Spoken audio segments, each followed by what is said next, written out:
Have you checked if it's safe? Like, will Dogman find it or anything?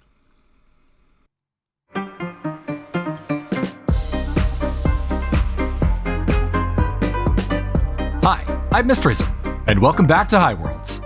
In today's episode, we are going to prepare to move against Dogman Prime. I've heard that he's been messing with the magic circle over by the black market, so we're going to head over there and check it out. And see what sort of things he's done to it.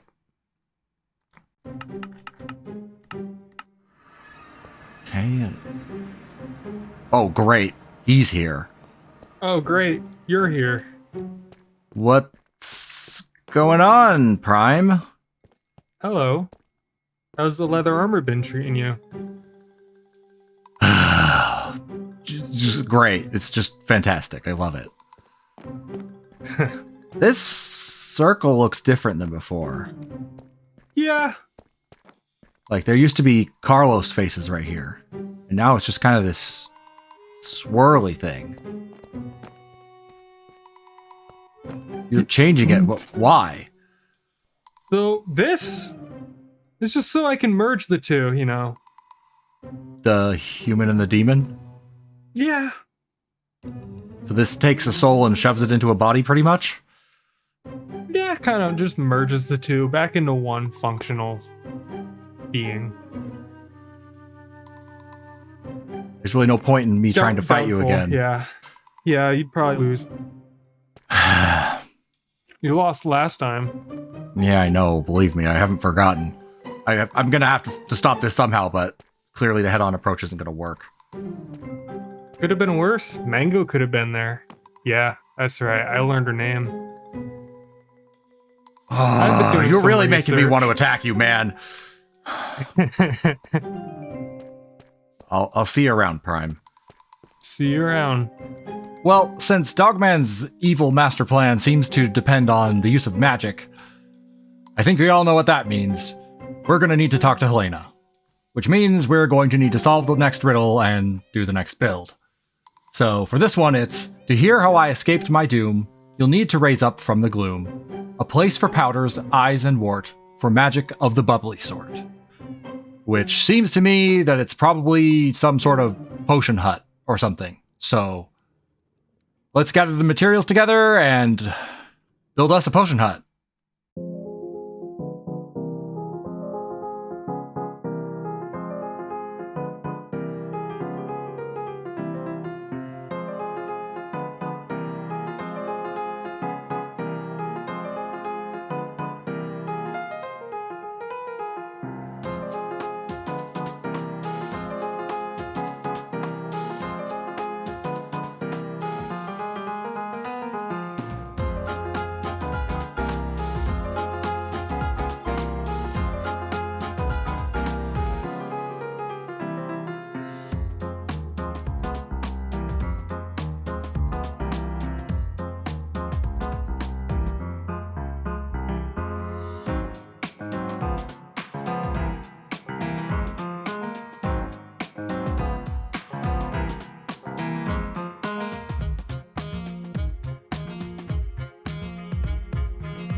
Okay, we've built a potion hut. I guess the first thing to start with is we built the roof to look like Heleina's witch hat, since it seemed appropriate. And then if we head on inside, you can see we've got a nice room where we can have one head brewer, we'll imagine it's Heleina or somebody, telling everybody else what to do, and then all the assistants can brew potions and do all that stuff down there. And then we've got an office for the main person who's running it, and a nice big cauldron for when you need to mass produce some type of potion. And now that we've built it, let's head over to Heleina's book and see what she thinks. You built a hut where potions brew, so I'll tell how I stumbled through. I ran and hid, none on my side, before I learned to turn the tide. At first, I was pursued by bounty hunters as well as enterprising townsfolk trying to make some quick earnings. When confronted, I pled my case, telling them I hadn't meant to hurt anyone, and that Meadowbrook had been a horrible accident. But none of them listened. Like with the army of the dead, I could do nothing but run. I was a lone woman, and a small one at that. They outnumbered me, they were bigger and stronger than me, and they were experienced with fighting, while I was not. So I ran, and I hid. But I knew I couldn't run forever. I needed an edge, something that would let me defeat a stronger, more numerous foe. And my inability to prevent my parents' deaths had shown me I couldn't just rely on my instinctive magic. So I hatched a plan. I set up camp outside the cave near Stonevale that led to the ancient city. I camped out in the open, making myself easy to spot, but staying ready to bolt at any moment. When bounty hunters inevitably found me, I ran into the cave. I'd thought every night for months afterward about how the warden had annihilated my treasure-hunting companions, and from reviewing my memories, I was fairly certain that it was sound that summoned the beast. But at the time, I may have been the only living person that knew that. So I crept silently through the ancient city, then lit a torch to let myself be seen by the bounty hunters coming for me.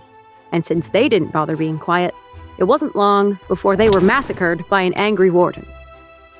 I knew this had been a risky gamble, since not only did I risk getting attacked by a warden myself, but I risked someone seeing through my trap and turning the tables, trapping me in the ancient city until I surrendered or starved. But I also knew I had to seize every chance I could to survive. So when I'd come across a magic book in the ancient city, a different magic book than the piglins had given me, I'd snatched it up without a second thought. I deciphered it back at camp, which I'd moved to a less exposed location. It was similar enough to the piglin magic book that I was able to cast its spell without much difficulty. And unlike the piglin spell, this spell made my legs glow rather than my feet. And I discovered it let me move more quickly when tiptoeing. Since the two books were so similar, and the speed increase of the ancient book only applied when sneaking, it occurred to me that the piglin spell probably also increased speed under a different set of circumstances. I wouldn't discover for a long, long time that what I needed for the piglin spell was soul sand, but guessing it also increased speed was enough for me to, eventually, invent my own spell. A spell that made me faster, full stop. No tiptoeing required. And inventing that first spell opened the floodgates. They weren't all winners, but I was learning to create the effects I wanted. More importantly, I was learning how different aspects of magic felt. So when I threw an ender pearl, I could remember what that felt like, and use that to find the corresponding magic words to allow me to teleport without a pearl. And my increasing magical power let me evade and defeat the endless parade of bounty hunters pursuing me. Unfortunately, the more of them I slew, the more my infamy grew, the higher my bounty got, and the more dangerous and skilled the next set of bounty hunters would be. I had to invent more and more offense-oriented spells just to survive. I had to become hard and act without hesitation. When a hostile face appeared, I no longer bothered to plead my case or try to run.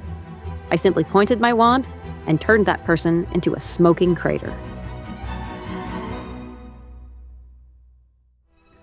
I had become the fearsome killer everyone thought I was.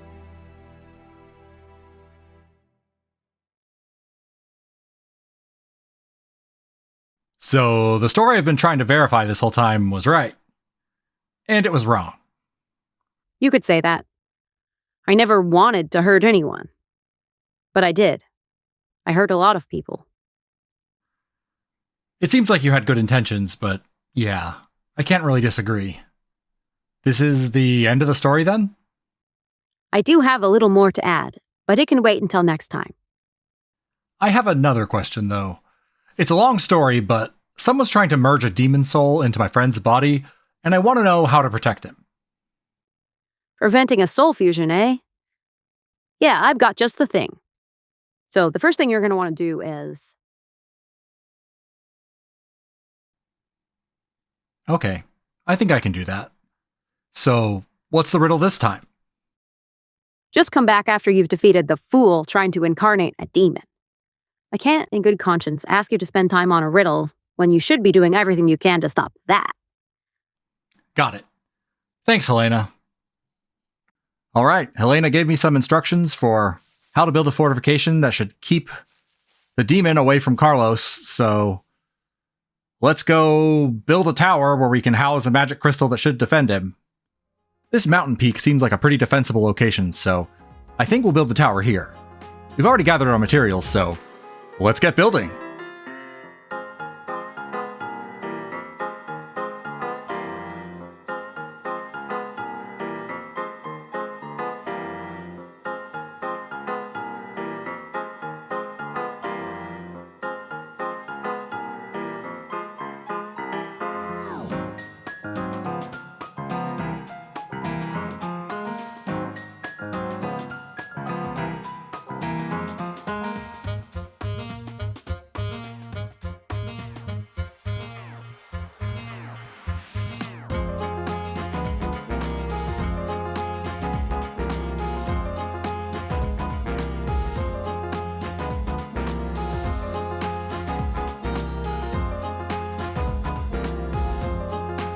Okay, the tower's done.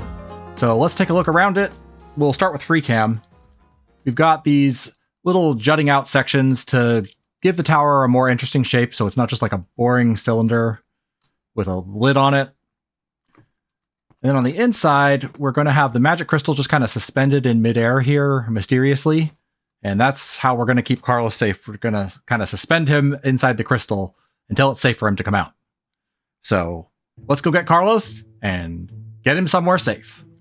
Hey, thanks for coming. Howdy. I found out that Dogman Prime is apparently going to try to merge you with Demon You. He wants to merge me and the demon together? Yeah, he seemed pretty confident, so I think he's working on some magic thing. Well, I'd hope not. I just grew my skin and flesh back, so I'd kind of like to remain alive, you know? Yeah, so that's what I came to talk to you about. I have an idea, and I think it'll work. So if you can come with me, I can put you like in a protective kind of stasis, if that's okay. And then once we've got the demon taken care of, then we can pop you back out. I mean, that's fine. Just keep that demon away. Have you checked if it's safe? Like, will Dogman find it or anything? I don't know how to check that. I guess it doesn't matter, as long as I live in the end. I'll do my best. Okay. I figure the best way to keep you safe is to just keep you away from the demon. And I've built a tower that should be able to ward him away. And if you can't bring the two of you together, then you can't merge. Right. That's what I would think. Okay, cool. Here. So, have you tested this thing before, like, with this zombie horse here? Yeah. I haven't. But Whatever. I do think it'll work. We'll just plop that down and...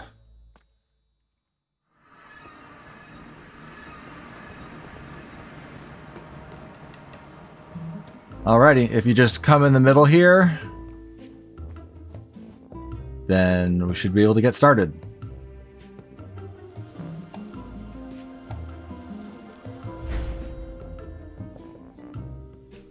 It's cold. You should feel the effects take place pretty quickly, and you're going to be frozen in place until we fix this problem. So, good luck. Hopefully see you soon. We'll see about that one. Farewell, world. Well, he's frozen in stasis now. I'll be back for you soon, man. Once things are safe again. Which, I've got to say, I am really looking forward to. Because once things are safe, I can finally break my curse and regain access to my diamond and netherite tools and armor.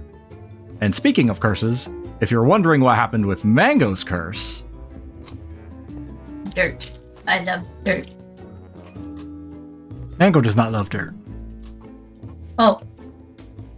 That was insensitive of me, Mango. I apologize. Please don't cancel If me. someone would just heal my curse, I'd be happy again.